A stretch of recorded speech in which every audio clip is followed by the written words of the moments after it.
Hello and welcome to another video. Sorry, still a little bit phlegmy. And, well, this video was kind of inspired. It was inspired by a video I was watching earlier. Basically, it was about this guy just reacting to a Pikes Peak hill climb, and they were talking about how they had too much F1 in their lives, and I figured, you know what? I'm gonna put F1 in Pikes Peak. That's what I've done. So that, which you've just witnessed, that was me attempting to try and get a race to work on Pikes Peak. Instead, of course, I decided to freak out. So I put it onto the regular hill climb settings, and we're off. This set of settings included damage, which for someone that's never driven on Pikes Peak, especially in a F1 car, turned out to be a mistake. Because look at that, we're stuck in the railing. That becomes a bit of a theme. It happens again. A different attempt. And here, I even consider like trying to keep going. But it wasn't worth it. So I decided, you know what? No more damage. We're just going in full noob mode. We're gonna see how fast we can go. So we're again using the RaceSimStudios Hybrid 2022 S. Pretty. I don't know why, it just feels tame compared to some of the other cars that I've driven. But it does have. I don't know. I had issues braking and hitting things, as we're about to witness. And it seems going off the track. I guess if you watch this a week from when it's posted, the other F1 cars are going to probably have issues going off track. A lot of track limits talk going on at the time of the filming of this. Especially after the whole Red Bull Ring. What I think like a good handful of drivers ended up getting penalties because of track limits, and look at that. That is quite the violation. Good thing I turned the stewards off. I have paid them off completely, just like Ferrari probably did a few years ago with that engine. And we're off again. And we're going. Look at that. This wasn't as bumpy as I thought it would be, especially driving in VR. I kind of expected the course to be extremely tough, just because driving an F1 car on a hill climb at Pikes Peak in VR. And it wasn't. Not too bad at all. What did surprise me is when we get further up, you start to really realize how far up you are. Like, the whole scale of the hill climb kind of comes into picture. And it kind of, it just makes it a lot harder to floor it. Because you realize, I may be 40 to 50% up this mountain. And if I floor it off the wrong side of it, you know, I'm restarting instead of like having that weird outing into the 2D trees. So we're off again. I'm pretty sure that is the farthest I have been since turning damage off, and we come up to our nemesis, the railed corner. We survived this time, but only just. Going up the mountain, it's pretty spooky.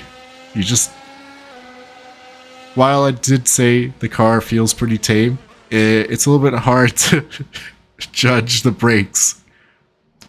Here I debated whether or not I'd go forward and try and off-road this car around, or if it would fall off. Turns out going up and around was the better decision instead of trying to reverse it up.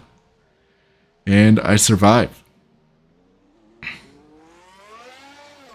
It would be really cool to actually see someone have another incident, checking out the view. You know, just all part of a regular Pikes Peak climb. For reference, I think one of the climbs that I watched was about 8 minutes. No, just under 8 minutes. The Volkswagen IDR. This run is a bit longer than that, as you could tell from the length of the video. So, back to the topic on hand. We have kind of taken a little bit too much of the outside of the track. We kind of feel... You feel how wide this car is going up a hill climb like this. In the video from the other day as well, like, looking at the footage again, I didn't mention it in the footage, but wow. You really see, like, how much larger these cars have become. Especially, I think we're racing some 2013 models. It's insane. It's almost like twice the width. Either way, we are carefully making our way up. At this point, I was like, have I finished already? Nope. We've got quite a ways up the mountain. There's a lot more to do, and many more railed curbs to avoid, hopefully. It's actually quite the view as well. When driving, you don't really... So, you get that feeling of scale, but only when the trees break and you're like, oh, that's how high I am.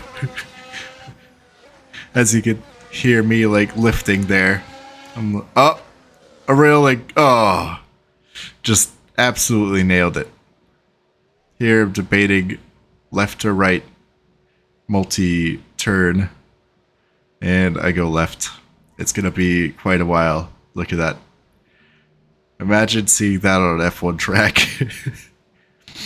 I guess they would normally do the kick turn, but at this point, I don't know. I didn't want to risk getting stuck in a railing, and I didn't want to risk it falling off the mountain. So we are being extra careful and gonna try and make our way up Pikes Peak. My reckless climb, I don't know if you'd call it reckless.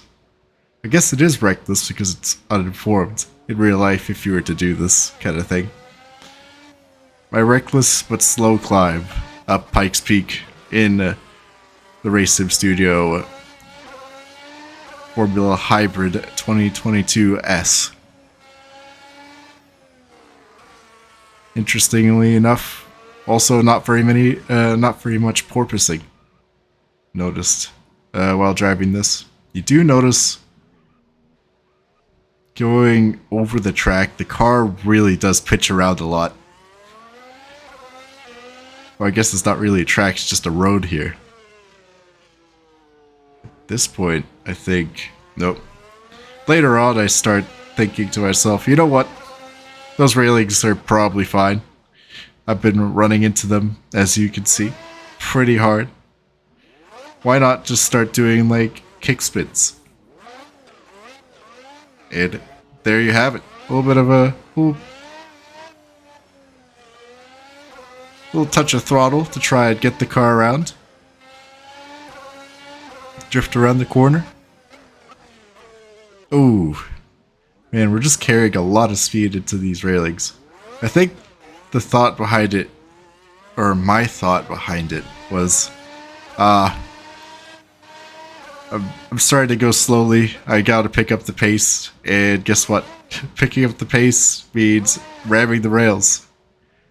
If I were to do it again, which I probably will soon, honestly, I recommend doing this yourself just to feel this, just the oddity, I'd say, of climbing Pikes Peak in one of these cars. Just take any open seater, honestly.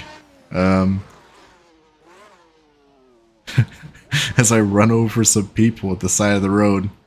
Just rally things. Or I guess, what? Was it like 80s or 70s rally? Group B? Where people would just stand right at the side of the road? It's ridiculous. Anyway, we're still attempting these, like, drifts around these tight hairpins. That one didn't even have a railing, so I could have just got off.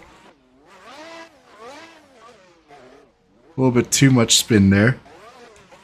Not too bad though. I could see that helicopter over there and I'm like, you know, I've seen that in a video before, so it must mean we're getting close to the top.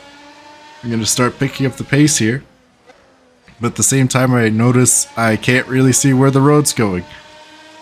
And it's kind of ridiculous trying to keep your foot in while seeing the road just drop off ahead of you and not knowing if there's gonna be a turn or not, which is mad props to whoever actually does this in real life. That's legendary. They're able to fly around here like 100 plus. It's insane. Anyway, we're making our way. This is the final stretch. It's much easier. We're just gunning around corners. Old friend, the railing. Will we hit it? Yes we do. Once more for good time's sake. Oh, that spin or drift was nearly on point. But we end up getting stuck in the side of a hill or mountain in this case. Since we're on Pikes Peak. And we move on. We trash a camper van and say hello to the fans. Goodbye fans, I'm off to find the peak. At this point, you kind of feel a little bit lost. I haven't been up this high before. Most of my crashes were way below this point. And I decide to kind of risk it. Go, I'd say like, what, 40% speed? Don't want to completely send it off the mountain, being so close. But we see red, and guess what? We send it off the mountain. Luckily for us though, look how close we were to just clipping and falling off the side. Luckily for us, there was terrain here, and we were able to save it and get back on the road. Oh, man. Like, this was a sweaty drive. At this point, I was like, I'm pretty sure I'm near the top. But where is the top? Where does it end? Another railing. God damn. Still hit it even though we're going slow speed. At this point I'm just trying. But pretty badly underestimating the turning radius of this thing. Either way. Oh, this looks like we made it to the top. Oh! Didn't realize that it just ends there. They should definitely have a finish sign up there. Anyway, that was my run. I think that was like at 11:47. Not the worst, maybe? What? That's like roughly 4 minutes slower than the IDR. Here, I tried again. I wanted to see if I could make a race work. I was hoping that maybe I could follow an AI up.